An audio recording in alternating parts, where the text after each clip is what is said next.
Alors, je vous invite à tourner avec moi dans Romains 5.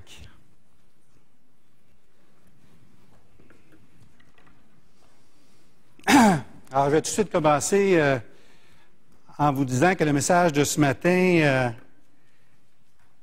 est un message sur la paix avec Dieu. Non pas la paix de Dieu, mais la paix avec Dieu. Et nous allons lire un texte qui est dans Romains 5, 1 à 2. Mais juste avant de lire un texte, j'aimerais vous raconter encore une histoire.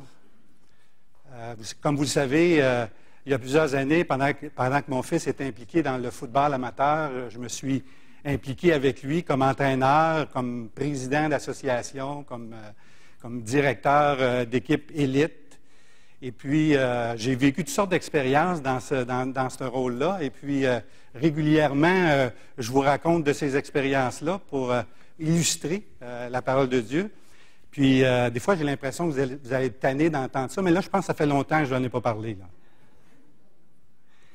J'ai amené un objet ici. C'est une espèce de maillon de chaîne que j'ai toujours avec moi, que je porte sur mon porte-clés. Et qu'il y a une espèce d'écrou sur le dessus qu'on peut dévisser. Puis ça sert à joindre deux chaînes ensemble ou à joindre quelque chose ensemble, on le referme. Fait que c'est un maillon qui s'ouvre, qu'on peut accrocher à l'intérieur. On peut accrocher d'autres maillons comme ça, un après l'autre, ou une chaîne. Mais ce qu'il y a de particulier dans celui-ci, c'est qu'il y a des initiales. Il y a des initiales et les personnels. Et il y a aussi ma position, ou ma position en tant qu'entraîneur. Je vous raconte un peu comment c'est arrivé, comment ça se fait que j'ai ça avec moi. C'est qu'il y a plusieurs années, on m'a confié la responsabilité de faire une équipe élite qui devait rencontrer des équipes de football qui viennent de l'Ontario, des États-Unis, faire un gros tournoi ici à Montréal, il y a plusieurs années. Et ils m'ont demandé de rassembler les meilleurs entraîneurs de la région du Québec et les meilleurs joueurs du Québec, puis de faire un camp d'entraînement qui va durer 2 semaines, puis de rencontrer les équipes élites qui viennent de l'Ontario et des États-Unis. Alors, c'est tout un défi que j'ai accepté de faire. C'est tout un défi parce que à cette époque-là, peut-être moins aujourd'hui, mais à cette époque-là, la tradition du football au Québec n'était pas aussi glorieuse que celle des États-Unis et puis celle de l'Ontario et fort possiblement qu'on était pour se faire complètement démolir parce que là-bas, ils ont des traditions depuis des décennies dans la pratique de ce sport-là. C'est un petit peu comme si on demandait à l'Impact d'aller jouer un match contre Manchester United ou qu'on demanderait à une équipe de l'Argentine de venir jouer un match de hockey contre nous. Bon, il y aura un match, mais c'est à peu près tout ce qu'on peut dire. Et puis, alors ce que j'ai fait, j'ai pris des entraîneurs que je jugeais les meilleurs, puis je leur ai dit, choisissez les joueurs les meilleurs. Puis après ça, on était dans un genre de réunion ensemble, puis on faisait de la planification, voir comment est-ce qu'on était pour adresser l'équipe. Le défi qui est devant nous, c'est que ces joueurs-là, ils jouent les uns contre les autres. Et puis, on a 2 semaines pour faire un esprit d'équipe. Alors, qu'est-ce qu'on pourrait faire pour provoquer ça? Alors, l'entraîneur a eu une idée. Puis c'était une brillante idée. Tu sais, c'est le genre d'idée que tu aurais aimé avoir toi-même. Mais c'est lui qui l'a eu. Il dit, on va acheter 50 comme ça, là, maillons de chaîne. On va mettre leur numéro dessus. Puis, on va mettre leur position. OK? Parfait. Ça coûte combien, ça? Ah, c'est pas grave, ça, c'est important. OK, bon.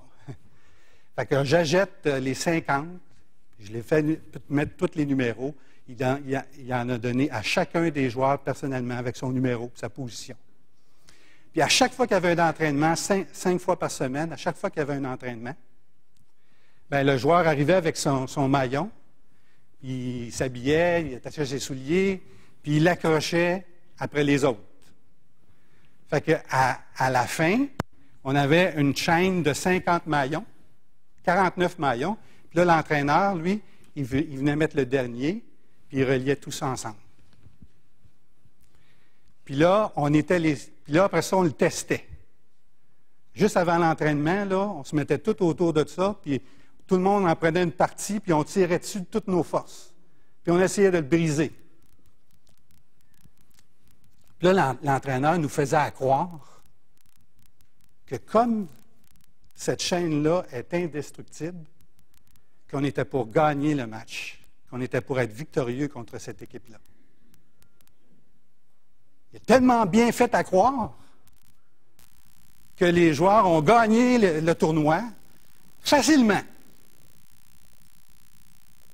Puis ça a eu un effet collatéral aussi. On n'avait pas envisagé ça, mais ça a eu un autre effet. C'est que par la suite, dans la saison suivante, quand les équipes se rencontraient, puis quand les joueurs de cette même équipe-là se rencontraient, bien, il y a des liens qui étaient créés entre eux autres. Tout à coup, on a vu se développer un esprit sportif hors du commun. Un match, là, avant le botté d'envoi, quand les deux équipes sont alignées l'une en face des autres, là, tu voyais les gars, ils se faisaient des signes, là, puis ils s'aidaient à se relever, puis ils se donnaient des tapes sur l'épaule, puis même j'ai vu une fois une situation où un joueur qui était très en colère contre un joueur de l'autre équipe qui avait fait mal, puis qui voulait se venger. Puis là, j'ai vu un gars qui est allé voir et dit, écoute, je le connais. Il veut juste gagner comme toi, là. Alors ça, on n'avait pas prévu ça, mais c'est ça que ça a produit.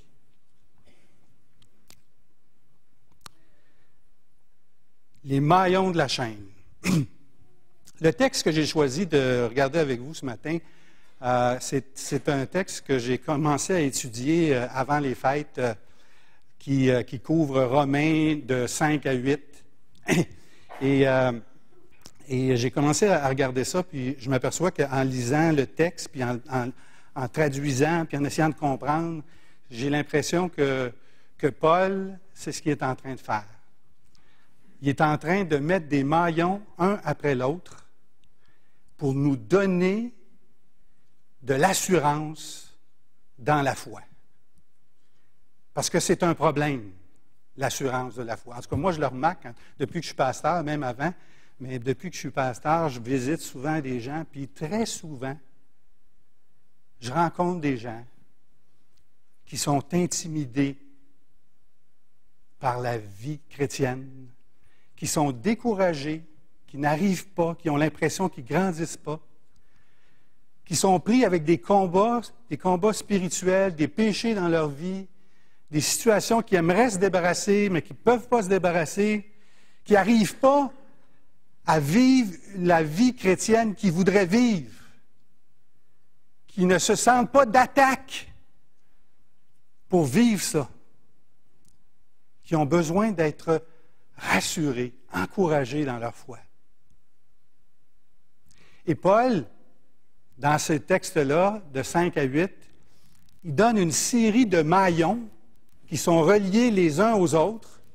1 et 2, c'est la paix avec Dieu. 3 et 4, c'est la joie dans l'épreuve, l'espérance de la foi, l'amour de Dieu dans nos cœurs. C'est une série de maillons de chaînes qui nous amène jusqu'à Romains 8, qui est la gloire de Dieu.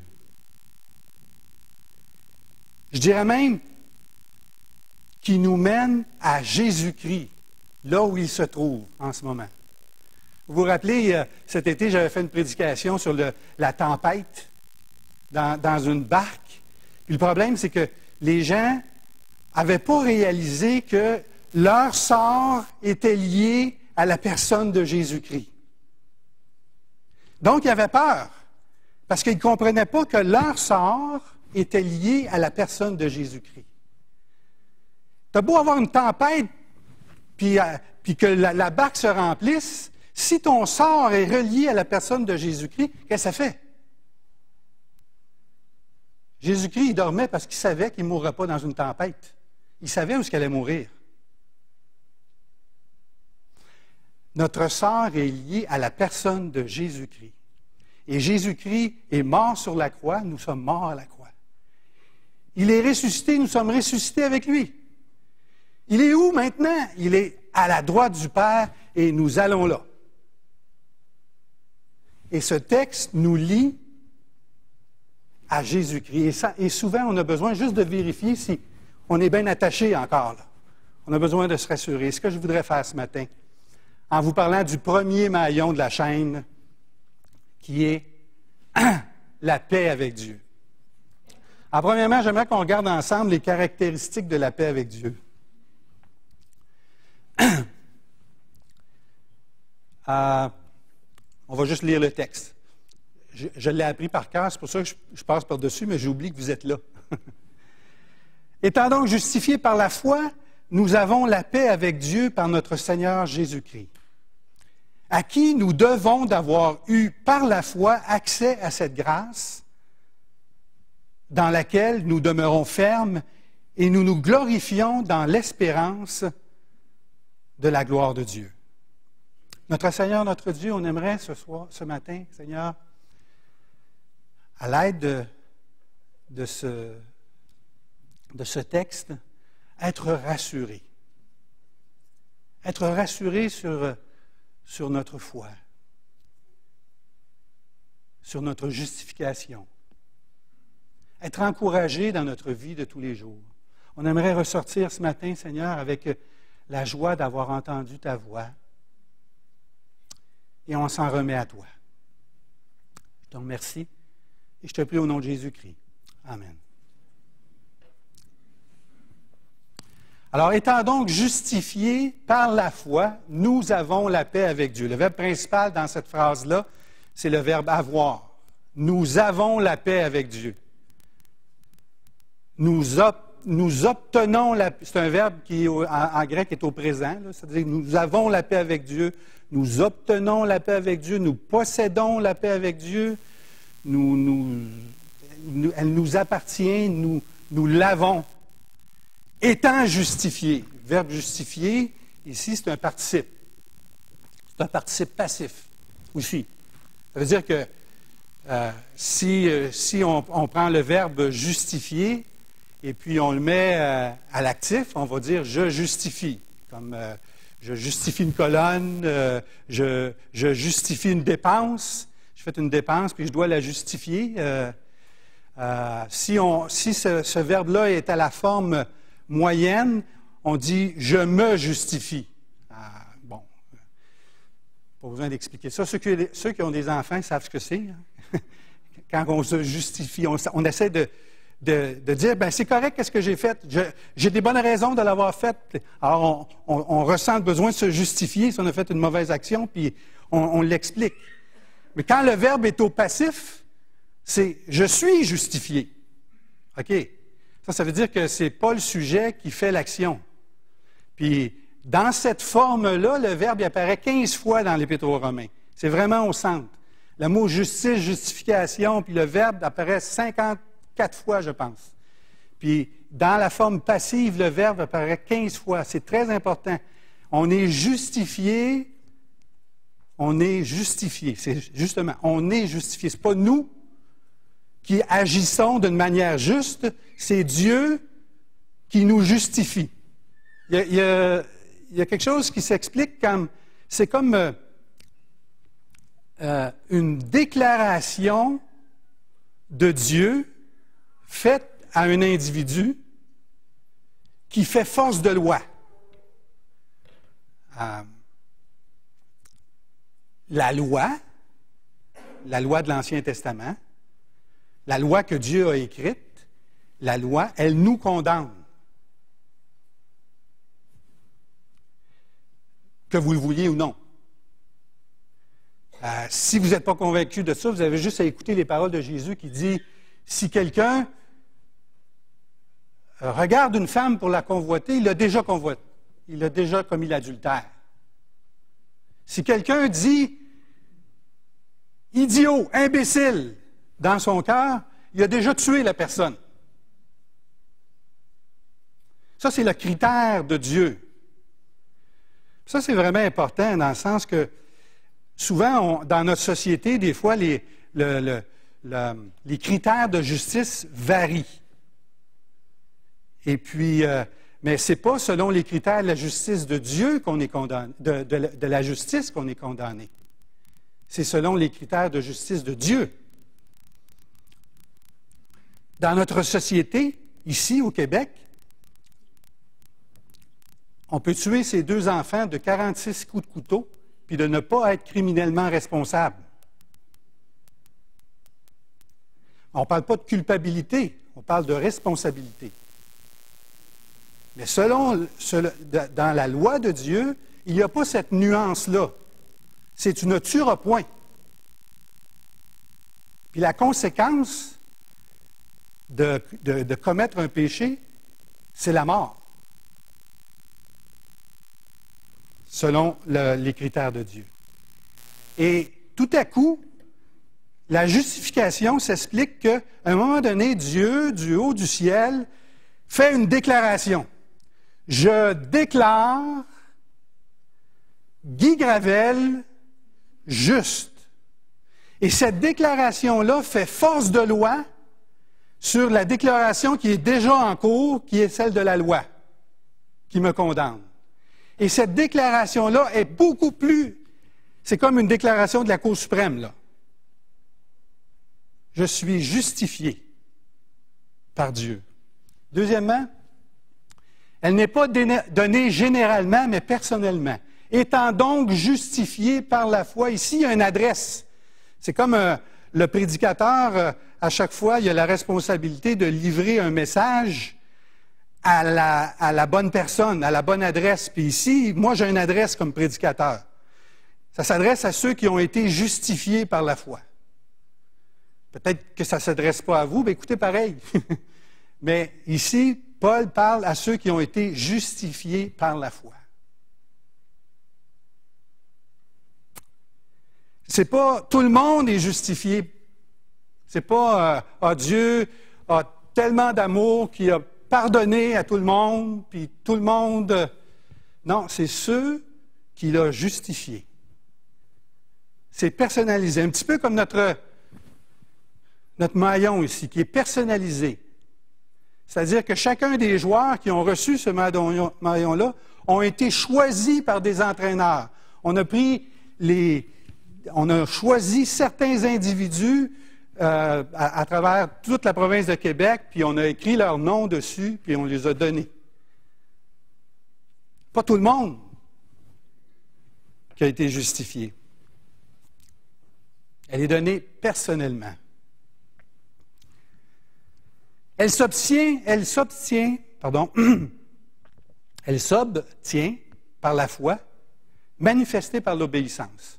Alors, l'exemple qui est donné dans Romains 4, dans Romains 3, dans Romains 4, c'est Abraham. Abraham a reçu de Dieu. Dieu a choisi Abraham. Abraham était à Ur. Il n'a pas parlé à tout le monde, là. Il était à Ur, qui est très loin, qui est en Iran, qui est complètement à l'autre bout. Puis à un moment donné, il est allé voir, puis il a dit, bon, ben prends tes petits, puis va-t'en dans le pays que je vais te montrer. Alors, il a reçu une révélation. Dieu a choisi Abraham pour lui donner sa révélation. Et puis, bon, c'est pas tout, ça ne s'arrête pas là. Qu'est-ce qu'a fait Abraham? Bien, je ne sais pas s'il y a eu des discussions, mais il a pris ses enfants, il a pris sa femme, il a pris tout le monde, puis il est parti. Il a obéi. Puis par la suite, on dit que Dieu dit qu'il a justifié Abraham à cause de sa foi. Sa foi qui a été manifestée par l'obéissance. C'est comme ça qu'on est justifié. C'est quand Dieu se révèle à nous, puis que de notre côté, ben, on obéit. On obéit de cœur au message de l'Évangile. C'est comme le symbole. Le symbole prend toute sa valeur quand chaque joueur l'ouvre avant chaque pratique, puis il le met avec les autres. S'il le garde dans sa poche, ça perd toute sa valeur. Il y a une action qui doit poser. Et il y a une responsabilité humaine. Et finalement, la quatrième caractéristique, elle est solide, indestructible, inaltérable, parce qu'elle vient de Dieu, elle ne vient pas des hommes, elle ne dépend pas de nos œuvres, elle ne dépend pas de notre intelligence, notre capacité de comprendre le concept de Dieu, elle ne dépend pas de notre piété, elle ne dépend que de Dieu. et c'est Dieu qui la donne, sa paix. C'est une déclaration de Dieu de fin des hostilités. La paix est là. Et c'est rien d'émotionnel, ça vient de Dieu. Et il n'y a personne qui peut la changer. Je réfléchissais à ça, j'essayais de trouver une illustration, puis je me disais, imagine une guerre. Les soldats qui sont dans la ville, puis d'un côté de la ville, puis de l'autre côté de la ville, puis qui se tirent à coups de mitraillette, puis qui se lancent des grenades, qui se lancent des bombes, puis qu'il y a des morts, puis à un moment donné, il y a quelqu'un, il dit, moi, je suis pas en guerre, moi. Non, moi, là, je suis tanné de ça, là, moi, je suis pas en guerre. OK, mais ça change quoi, là? Tu vas-tu te lever puis t'en aller dire aux autres que tu n'es pas en guerre? C'est pas toi qui décides. Il y a quelque chose quelque part, qui est une déclaration qui est faite quelque part, qui dit qu'il y a une guerre, là. Puis tu es dedans, là, tu sais. Souvent, on entend les gens, ben, moi, je ne suis pas en guerre avec Dieu. Non, je ne suis pas. Pourquoi tu dis que je suis l'ennemi de Dieu? Je suis pas. Voyons donc. OK. Ça change quoi, là? C'est pas un sentiment, c'est pas une émotion. Ou c'est la même chose que toi, tu décides, ah ben là, j'aime pas ce que eux autres m'ont fait, puis tu pars dans la rue avec ton fusil, tu commences à tirer sur eux autres. Tu fais une déclaration de guerre, toi? À ta minute, tu vas te faire isoler. Les caractéristiques de la paix avec Dieu. De la même façon qu'on ne peut pas, c'est sûr qu'on pourrait toujours, mais on ne peut pas avec nos mains, on ne peut pas avec nos propres forces, avec nos moyens, on ne peut pas tordre ça, briser ça, l'enlever ça, c'est impossible.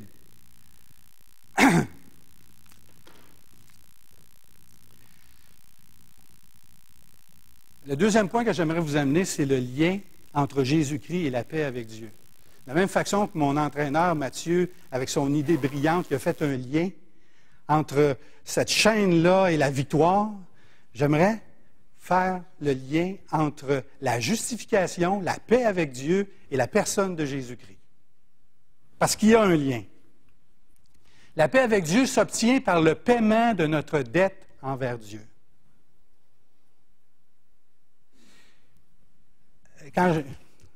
Je me rappelle quand on était plus jeune, on avait des jeunes enfants, puis on suivait des cours avec David et Junette, des cours de Ezo.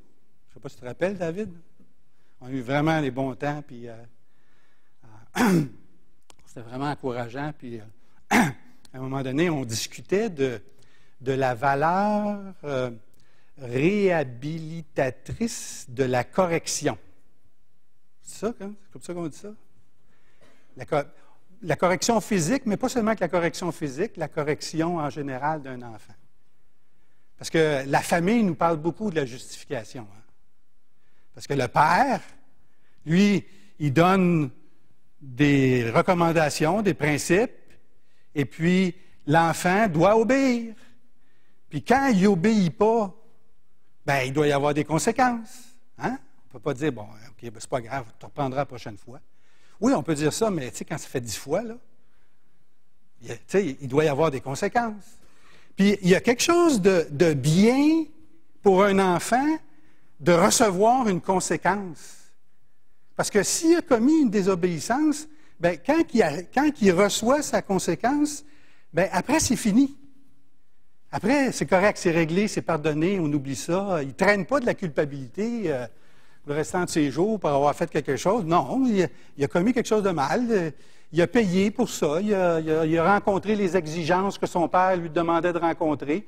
Il s'est trompé, il a fait une erreur, puis il a été dans sa chambre, puis, où il a reçu une fessée, ou je ne sais pas. Mais après, c'est fini. On se prend dans nos bras, on s'aime, puis on continue. On enlève toute la question de la culpabilité, c'est fini. Il y a quelque chose de bien dans le fait d'être corrigé et on est justifié.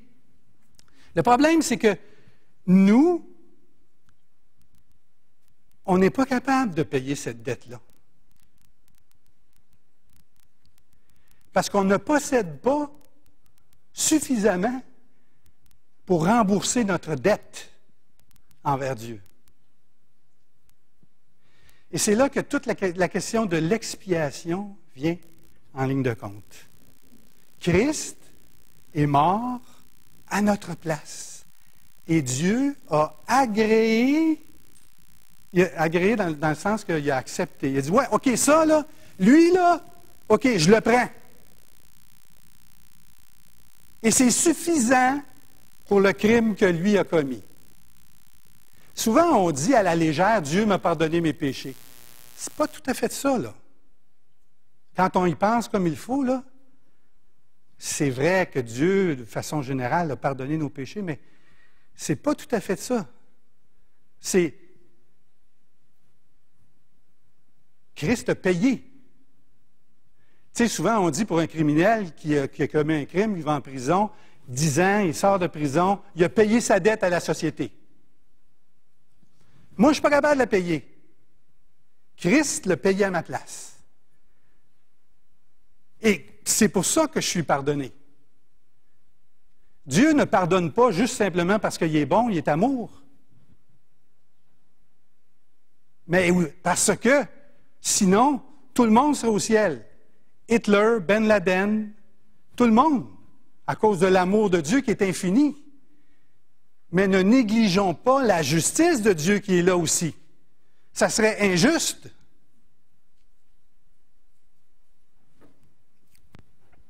La paix avec Dieu s'obtient par le paiement de notre dette envers Dieu. La paix avec Dieu conduit à l'accès à la présence glorieuse de Dieu. Celle-là, je l'aime. Puis je la répète souvent, puis je sais que vous allez être tannés de l'entendre. Il y a un symbole extraordinaire dans le Nouveau Testament de cette vérité-là. Vous savez de quoi je parle? Ah, je suis sûr que vous savez. Là. La paix avec Dieu conduit à l'accès à la présence glorieuse de Dieu. Quand Jésus est sur la croix, puis il est mort, puis il a rendu l'Esprit, qu'est-ce qui s'est passé? Le voile a déchiré. Laissez-moi finir, là. Le voile a déchiré du haut vers le bas. C'est quoi ça, le voile? C'est quoi cette histoire-là? Bien, le voile, là, c'est ce qui voile la présence de Dieu. Dieu est là, il est présent. Personne ne peut aller là. C'est impossible à cause de la gloire de Dieu, à cause de notre péché. Une seule fois, quelqu'un peut y aller, mais encore là, il ne faut pas qu'il y aille les mains vides. Il faut qu'il y aille avec le sang de Jésus-Christ dans ses sacrifices. Impossible, oublie ça. Ça prend 300 personnes pour accrocher ce voile-là. Il est ça d'épais. On oublie ça, la présence de Dieu, personne ne peut entrer là, et Jésus-Christ meurt, et il déchire du haut vers le bas. Méchante invitation, ça. À qui nous devons d'avoir eu accès. Le verbe, le mot qui est utilisé, ça veut dire porte, porte d'entrée, accès à Dieu. Jésus-Christ, sa mort me donne accès à la présence de Dieu. Tantôt, on chantait « C'est auprès de Dieu okay. ». C'est auprès de Dieu que je veux me tenir. Je peux entrer. Wow!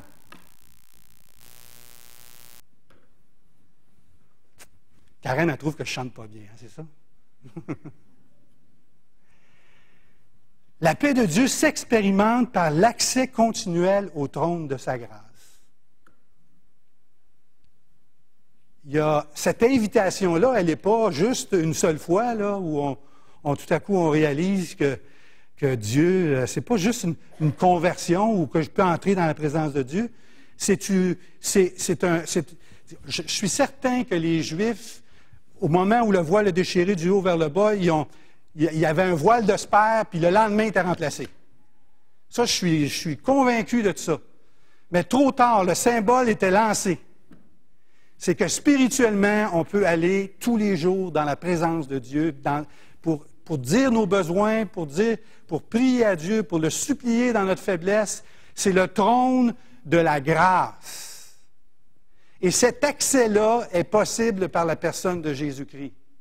Le trône de la grâce, ça veut dire que c'est là que la grâce règne. La grâce, c'est le pardon, c'est le don que Dieu donne. les jours, on a accès à ça. Maintenant, là, on arrête tout, on y va-tu? Maintenant, on a accès au trône de sa grâce.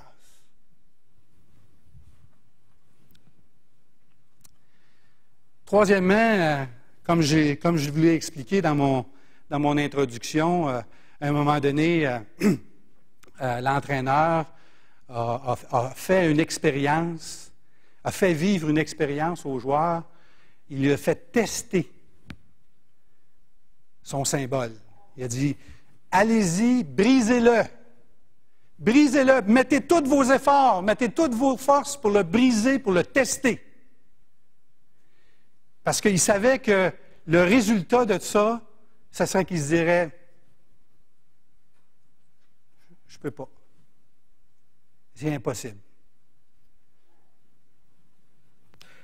Et ça, quand on le teste, quand on teste la grâce de Dieu, quand on teste la paix de Dieu, bien, ça nous donne une assurance. La paix de Dieu est un abri sécuritaire.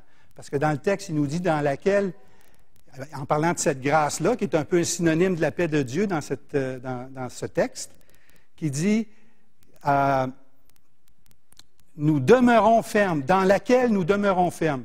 Jésus-Christ nous donne accès à cette grâce-là, on y a accès, puis dans laquelle on demeure ferme. Bon, qu'est-ce que ça veut dire, ça? Quand on lit en français, on a l'impression que ça dit que dans laquelle on travaille fort pour la demeurer ferme. Mais en fait, ce n'est pas vraiment ça.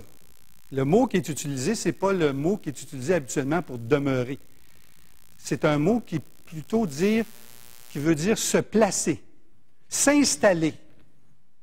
C'est-à-dire, puis c'est un mot qui est au temps parfait, c'est-à-dire que c'est une action que nous avons posée dans le passé, que nous avons commis dans le passé, puis qui a des répercussions encore aujourd'hui. En fait, on pourrait dire dans laquelle nous nous sommes installés. Tu sais, dans la grâce, ou dans la paix de Dieu, dans laquelle on s'est installé. On a dit, la paix de Dieu, moi j'aime ça. Être en paix avec Dieu, fait que je m'installe ici. Là, puis je ne bouge plus. Puis je ne fais rien. Puis là, on reçoit des bénédictions. Moi, vous savez, les gens, des fois, j'habite à Laval, ici, près du métro Cartier. T'sais. Puis les gens, souvent, ils me disent, « Wow! T'as fait la passe, toi? » Je dis, « Comment ça? » « Ben, t'as acheté une maison, puis on construit un métro à côté. La valeur de la maison, elle double, puis... Ouais. C'est vrai que j'aime ça, moi, qu'un métro. T'sais. Des fois, je pars le matin, puis... tiens, je vais aller dîner avec Robert à l'Université de Montréal. Je pars, puis je rentre dans le métro, puis je m'en vais à l'Université de Montréal. Des fois, on mange, moi et Maryse, puis Maryse, elle aime bien le jazz, puis après le manger, au café, « Hey, on va-tu voir le festival de jazz? » Oui, bien, OK. On marche au métro, puis on s'en va là-bas. J'aime bien ça. Mais j'ai rien à voir là-dedans.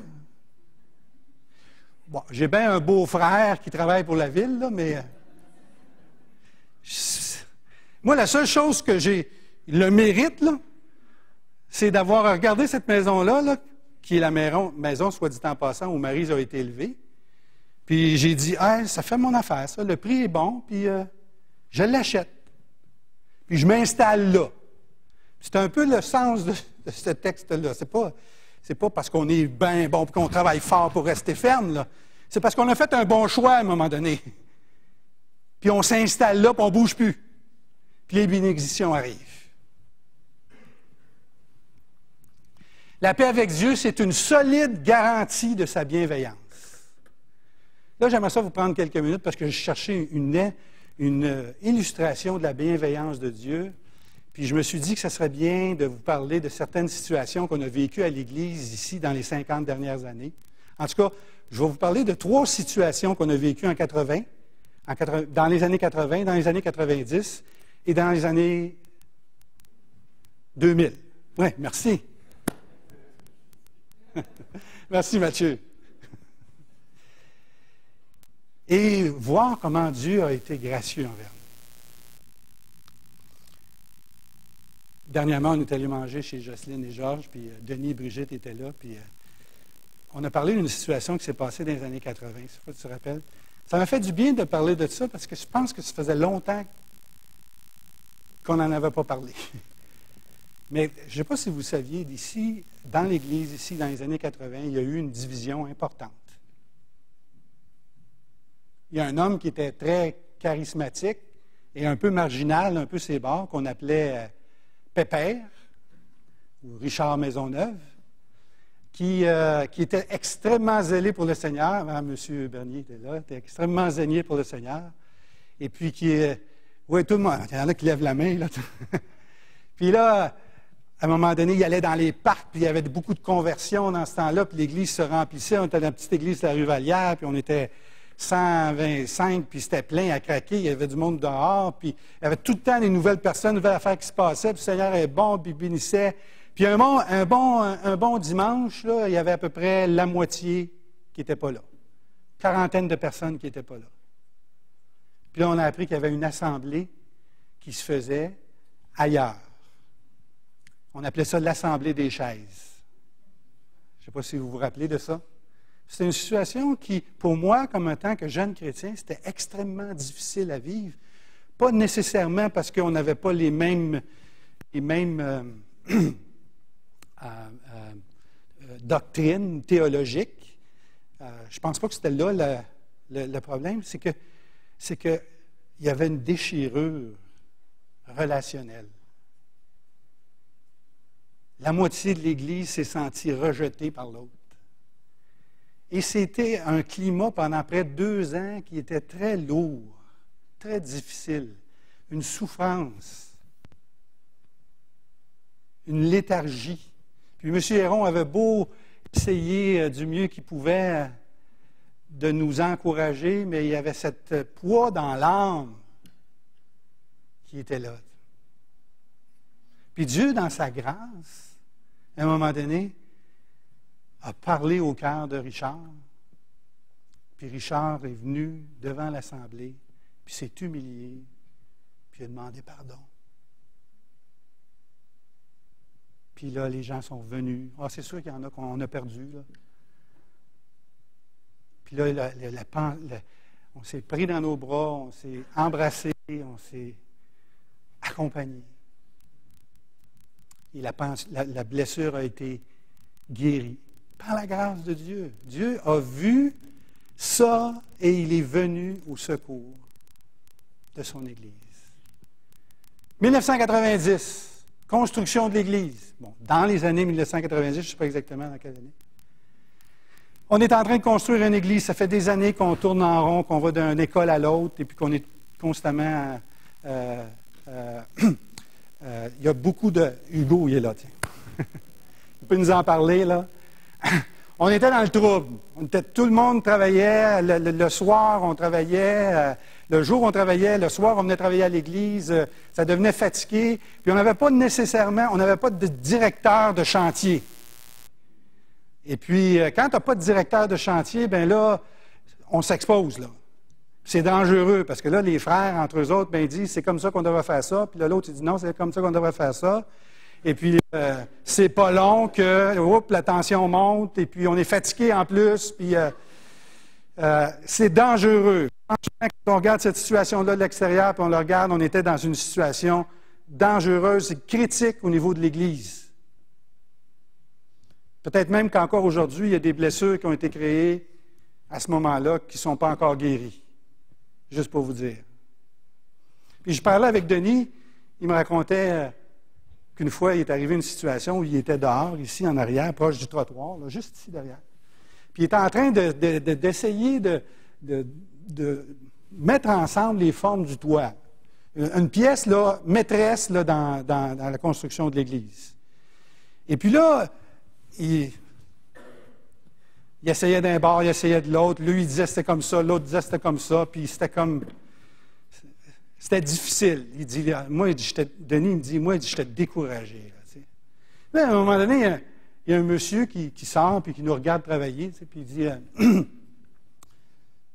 dit, c'est pas comme ça, vous faites ça, là, faut que tu mettes ça là, puis faut que tu mettes ça là. Fait que là, il dit, ah oui. Il dit, vous connaissez ça? Ben, il dit, moi, j'ai travaillé 40 ans, il dit, pour faire ça. Il dit, j'ai fait des gros chantiers à Montréal, la place Ville-Marie, des choses comme ça. Il dit, j'étais chef de chantier, moi. Fait que là, M. Gingras, c'est ça? M. Gingras, hein? Je pense que Denis il a dit, ça vous tente-tu d'être notre chef de chantier? Il dit, on n'a pas beaucoup d'argent. Il dit, c'est pas grave, on va le faire gratis. Allez-vous-en dans la cabane. Je pense, Hugo, tu étais dans la cabane, toi. Dieu a pourvu un directeur de chantier. C'est quoi qu'on avait besoin de plus, là? Un bon prédicateur? Non. Dieu, dans sa grâce, on l'éprouve, là. L'Église est éprouvée, là. Puis là, on le teste, là. Non. Dieu va pourvoir. Les années 2000. Daniel Marcoux, pasteur de l'Église depuis 15 ans, est malade, il prend une sabbatique de 6 mois. Il est fatigué. Et puis, à la fin de la sabbatique, il nous apprend qu'il quitte l'Église. La situation là aussi est critique parce qu'il n'y a pas vraiment de leadership en place installé. Moi, je me rappelle d'avoir regardé Michel avec David puis d'avoir dit, est-ce que tu sais c'est qui prêche dimanche? Parce qu'on était là, dans cette situation-là. Je me rappelle de m'avoir tenu ici le lendemain de l'annonce puis de vous dire, écoutez, il faudrait qu'on vive ça ensemble. Puis là, on avait mis en place un comité provisoire. Puis là, on essayait de se débattre, puis d'essayer de trouver comment on était pour s'en sortir. On n'avait pas personne nécessairement dans l'Église qui avait la formation pour être pasteur, ni l'expérience. Mais Dieu a arrangé les affaires que pendant ce temps-là, il y avait un Philippe Bonicel qui traînait dans les parages. Que pour une raison ou une autre, là, lui, là, il était dans l'Église. Il était assis dans un banc. Puis il regardait ça. De temps en temps, il nous aidait, il prêchait. En fait, là, la personne qu'on avait le plus besoin à ce temps-là, là, un homme qui avait une formation biblique, un docteur dans la foi, il était dans notre Église. C'est Dieu qui nous garde, qui nous protège.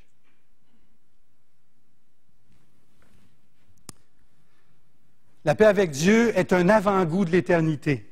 Le verset 3 se termine en disant « Bien plus, nous nous glorifions même des afflictions, sachant que l'affliction produit la persévérance. » Nous demeurons fermes et nous nous glorifions dans l'espérance de la gloire de Dieu. Ce qu'on voit, là, ce qui se passe à l'Église de Jésus ou dans nos vies, quand on éprouve la grâce, la bienveillance de Dieu, là, bien là, ça nous donne un avant-goût là, de ce qu'on va vivre d'une façon éternelle dans le ciel. C'est pas rassurant, ça? Est-ce que ça vous encourage? Est-ce que ça vous donne de l'assurance dans votre foi?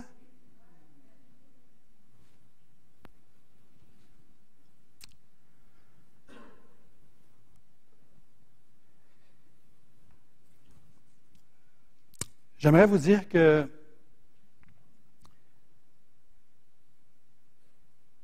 si vous n'avez pas la paix avec Dieu, si vous m'écoutez, puis c'est une révélation pour vous, c'est comme quand Dieu s'est adressé à Abraham. Il a dit, toi, lève-toi, puis va là-bas. Si vous découvrez quelque chose ce matin, je vous encourage à obéir. Je vous encourage à obéir. Allez voir Philippe, venez me voir, allez voir François, David, après la réunion, puis dites-lui, moi, là, j'ai réalisé quelque chose ce matin, je veux obéir. C'est quoi il faut que je fasse, là? me faire baptiser, devenir membre, je ne sais pas, dis-moi, je veux obéir. Je veux m'accrocher, moi aussi, là. Je veux m'accrocher. Je veux. Faites-le ce matin. Puis pour les autres, là, qui êtes justifiés, j'aimerais vous parler des dommages collatéraux que font. C'est-à-dire cette espèce de respect qu'on a les uns avec les autres quand on possède la paix avec Dieu. Vous savez, j'ai vécu vraiment quelque chose d'étrange en novembre, parce que j'étais en train de regarder la télévision, puis c'était un tournoi, c'était une finale du football universitaire, le Rouge et Or contre les Carabins de l'Université de Montréal. Et puis, c'était un match sans lendemain pour les deux équipes, puis c'était un match qui était très, très, très, très intense. Puis moi, je regardais le match, mais avec mon ordinateur ouvert, puis je tapais en tout cas, je ne me rappelle plus ce que je faisais, c'est pas important. Mais je regardais distraitement le match, j'entendais les commentaires, puis à un moment donné, j'ai entendu qu'il y avait un jeu extraordinaire qui a été fait, j'ai levé les yeux, ah oui, c'est vrai, c'est une belle interception, puis le gars, il était plaqué tout de suite, puis en tout cas, il y avait un beau jeu, puis tout ça.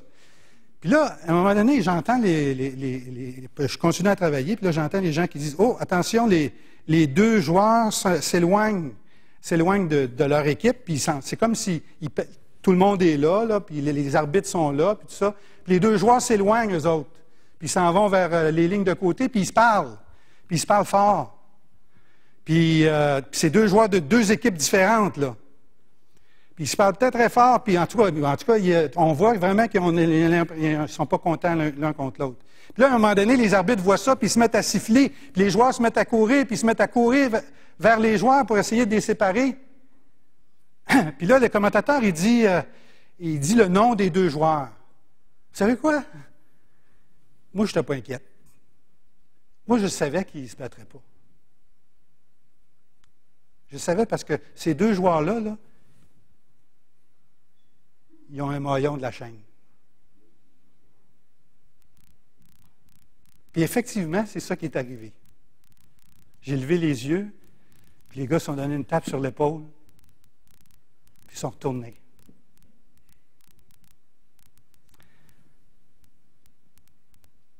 On a la paix avec Dieu. Dieu nous a donné sa paix. Prions ensemble.